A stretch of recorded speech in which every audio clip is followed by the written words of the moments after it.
Stalingrad, the city that broke Hitler's army. In the winter of 1942, on the frozen edge of a ruined city, a German soldier stood shivering in a trench. Around him, the world had become white, gray, and black. White from the snow, gray from the smoke, black from the burned-out ruins of a city that no longer looked like a city. He did not know, in that moment, that he was standing inside the deadliest battle in human history. He did not know that the name of this place, Stalingrad, would one day become a warning whispered through military academies, history books, and the memories of survivors. He only knew the cold, the hunger, the artillery, the fear, and the strange, quiet feeling that the war which had once seemed so victorious was now closing around him like a trap. Stalingrad was not just a battle. It was a world of rubble, fire, snow, steel, hunger, courage, cruelty, and exhaustion. For 6 months, two of the most powerful armies on Earth fought for one city on the Volga River. By the end, nearly 2 million people were dead, wounded, missing, or captured. German soldiers, Soviet soldiers, Romanian, Italian, Hungarian, and other Axis troops, civilians, children, nurses, workers, old men, women carrying water through shattered streets, people whose names disappeared into smoke and snow. Stalingrad became a furnace in summer, a frozen grave in winter, and finally a turning point in the Second World War. Before Stalingrad, Nazi Germany seemed almost unstoppable. Poland had fallen. France had fallen. Most of Europe was under German control. The Wehrmacht had driven deep into the Soviet Union. German tanks had crossed thousands of kilometers. German aircraft ruled the sky. Hitler believed the Soviet Union was weak. He believed that if he struck hard enough, the whole state would collapse. But the Soviet Union did not collapse. And at Stalingrad, the German army discovered that speed, discipline, and technology could be swallowed by distance, weather, ruins, hunger, and human resistance. To understand Stalingrad, we must go back to the summer of 1942. The German invasion of the Soviet Union had begun 1 year earlier, in June 1941. Operation Barbarossa had been the largest land invasion in history. Millions of German and Axis soldiers crossed into Soviet territory. At first, the advance was terrifying. Soviet armies were surrounded. Cities fell. Hundreds of thousands of prisoners were taken. The German army moved with confidence. But the Soviet Union was vast. The roads were poor. The distances were enormous. The Red Army was battered, but not destroyed. Then came the winter outside Moscow. The German advance stopped. Soviet forces counterattacked. For the first time, the myth of German invincibility was shaken. Hitler needed a new victory. In 1942, his attention turned south, toward Ukraine, toward the Caucasus, toward oil. Oil was the blood of modern war. Without oil, tanks could not move. Aircraft could not fly. Trucks could not carry supplies. Factories could not operate at full strength. Germany did not have enough natural oil of its own. Hitler believed that if he could seize the oil fields of the Caucasus, he could fuel the German war machine and weaken the Soviet Union at the same time. But on the road to the Caucasus stood a city on the Volga River. A long industrial city of factories, workers' districts, docks, railway lines, and river crossings. Its name carried a political meaning larger than its size. Stalingrad, the city of Stalin. To Hitler, taking Stalingrad would be both military and symbolic. It would cut Soviet transport along the Volga.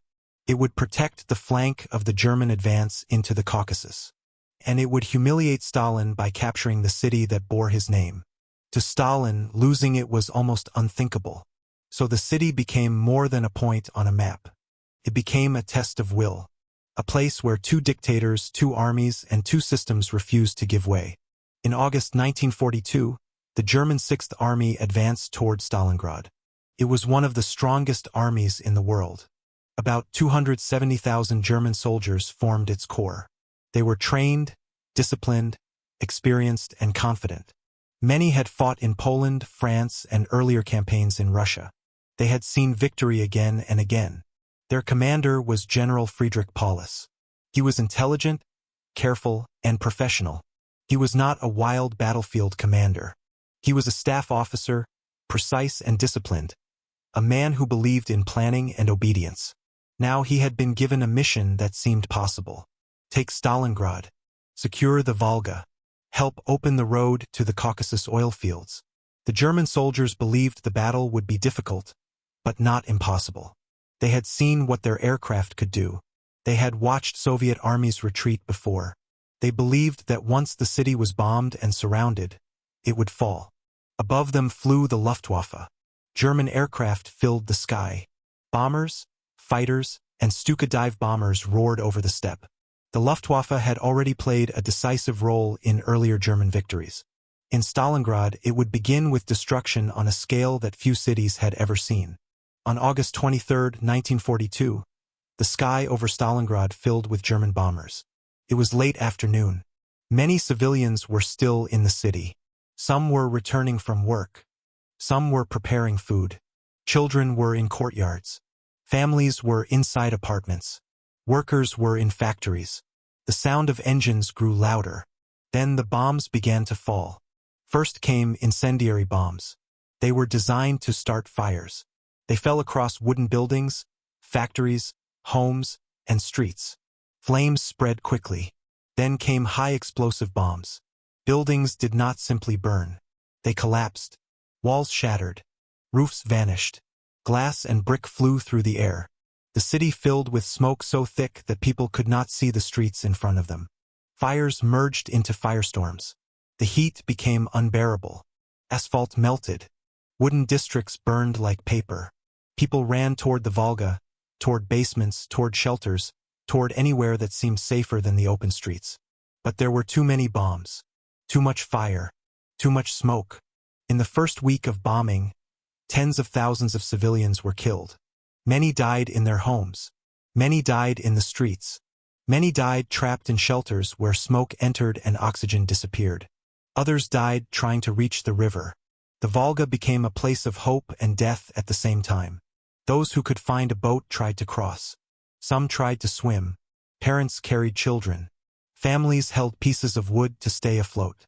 But the river was wide, the current strong, and German aircraft attacked anything that moved. Boats burned. People drowned. Bodies drifted downstream. Stalingrad, once a living industrial city, became a landscape of fire and ruin. But the destruction did not create the easy victory the Germans expected. It created something else. A battlefield made for defense. The German army had mastered movement. Its tanks were built to move fast across open ground. Its infantry followed in trucks. Its aircraft struck ahead of the advance.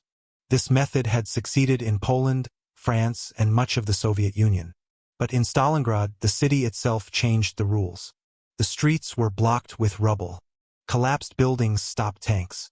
Burned vehicles blocked roads. Broken walls created cover. Basements became bunkers. Factories became fortresses. Sewers became hidden routes.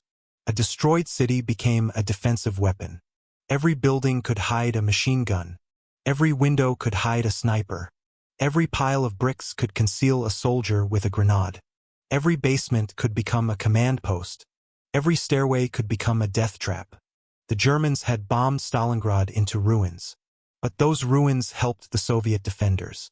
The Soviets called the fighting Rattenkrieg. Rat War. A war of small spaces. A war of cellars, walls, tunnels, stairwells, broken rooms, and shadows. The lines between the two armies sometimes stood only 10 meters apart. 10 meters. Close enough for soldiers to hear each other speak. Close enough to smell food cooking.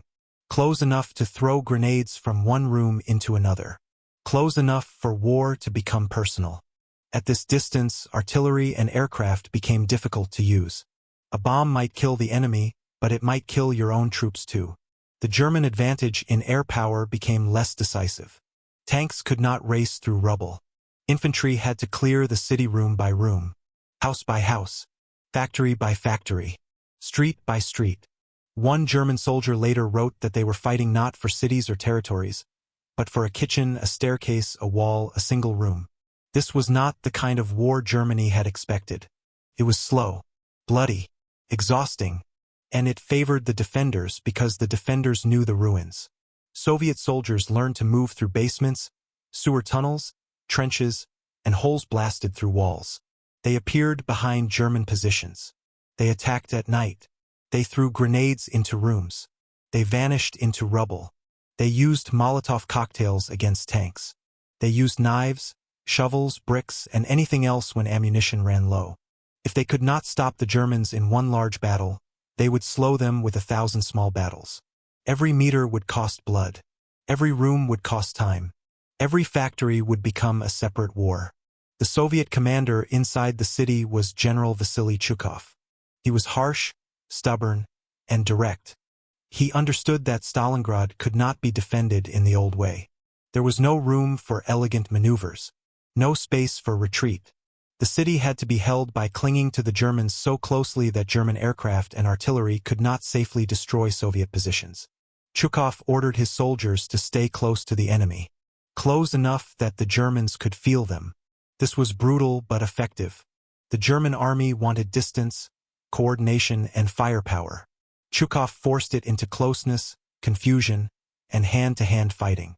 His command post was near the front, close enough that shells fell around it constantly. At times, Soviet officers wondered if the city could hold even one more day. But in Stalingrad, one more day mattered. One more day allowed reinforcements to cross the river. One more day allowed ammunition to arrive. One more day allowed the German army to bleed. The Volga River was the lifeline. Everything the Soviet defenders needed had to cross it. Men, food, ammunition, medical supplies, orders, hope. And across the same river went the wounded, the exhausted, and sometimes the dead.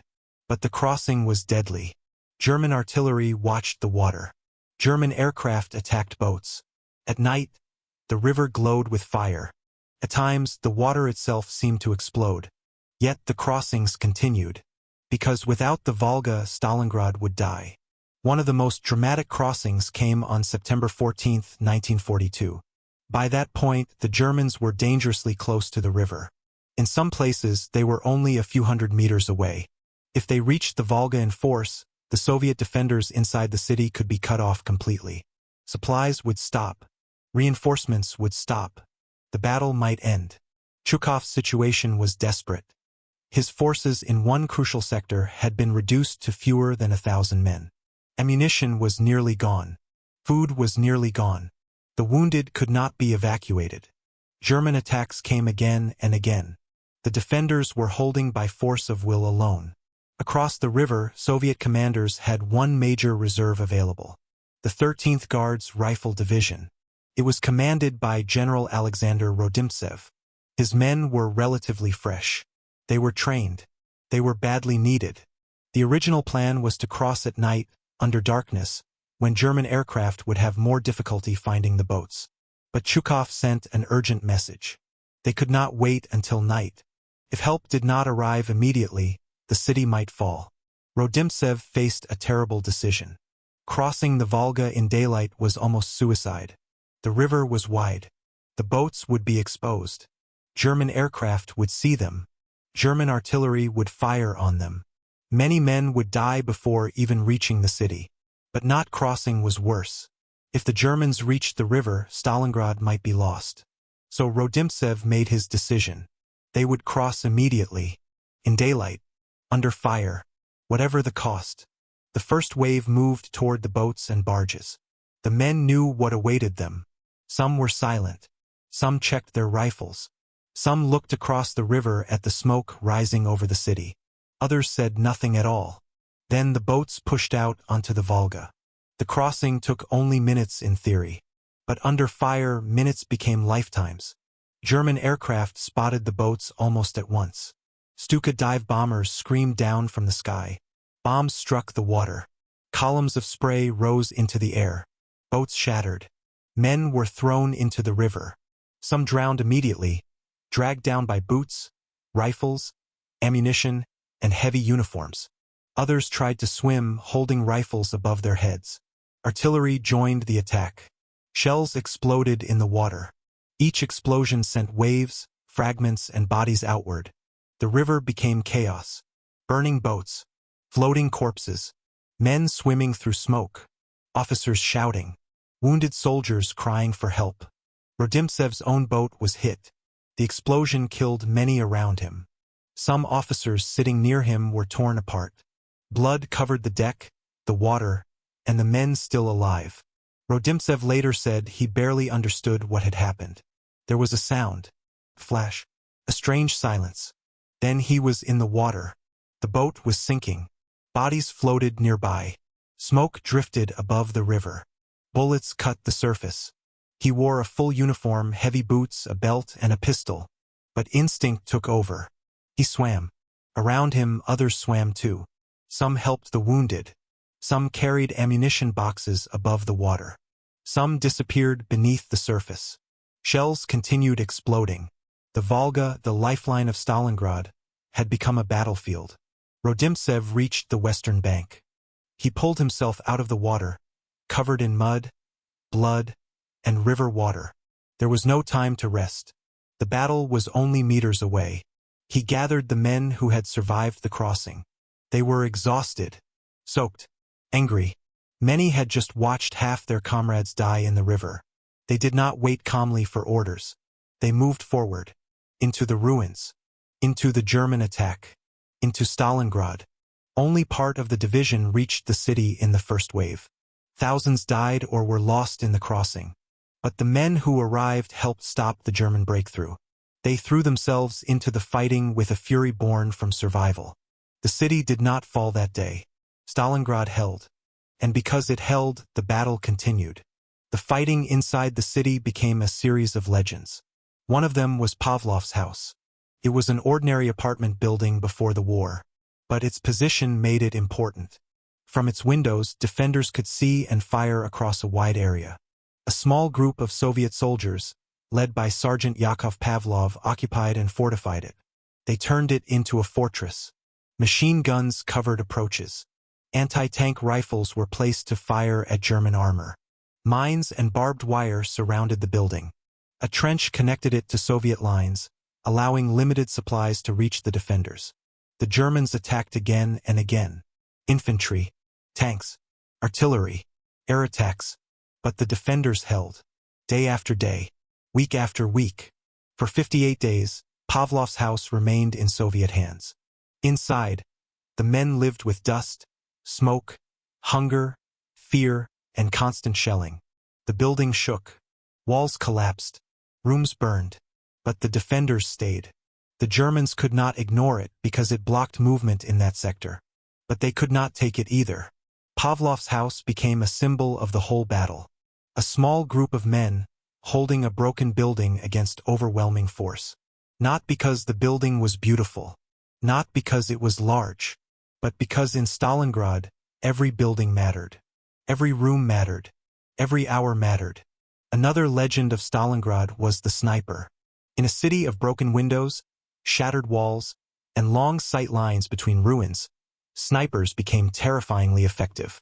They did not need to kill many soldiers to create fear. They needed to kill the right ones. Officers, machine gunners, radio operators, artillery observers, tank commanders, anyone whose death-minified React error 185. Visit https://react.dev/errors/185 for the full message, or use the non-minified dev environment for full errors and additional helpful warnings. Resayer.